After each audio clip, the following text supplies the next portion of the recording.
para mawala na daw yung kalituhan kung paano ba magpa-park ng isang automatic na kotse, gawin na lang daw standard na dapat ilalagay muna natin sa neutral, okay?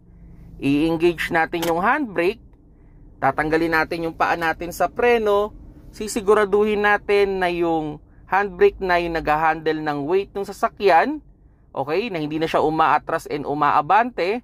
Then, apakan natin ulit yung preno, then tsaka natin ilalagay sa park.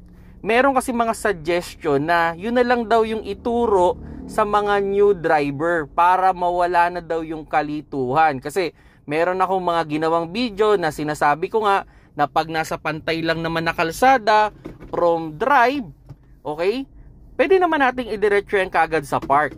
Then i-engage natin yung handbrake, then tanggalin natin yung paa natin sa preno. Actually, okay lang yun mga paps, no? Ako, walang problema sa akin kung gusto ninyo na from drive, okay, idaan nyo muna sa neutral, handbrake, tanggalin paa sa preno, then preno ulit, pag sigurado nang naka-engage yung handbrake, then tsaka nyo ilagay sa park. Okay na okay lang yung kahit gamitin nyo yan sa pantay or pababa o paakyat na kalsada. Maganda namang practice nga naman yan para maiwasan natin yung pagkasira ng ating parking pole. Then pag tayo ay nagdi-disengage ng park is hindi siya lumalagutok or humihigpit na mahirap minsan tanggalin.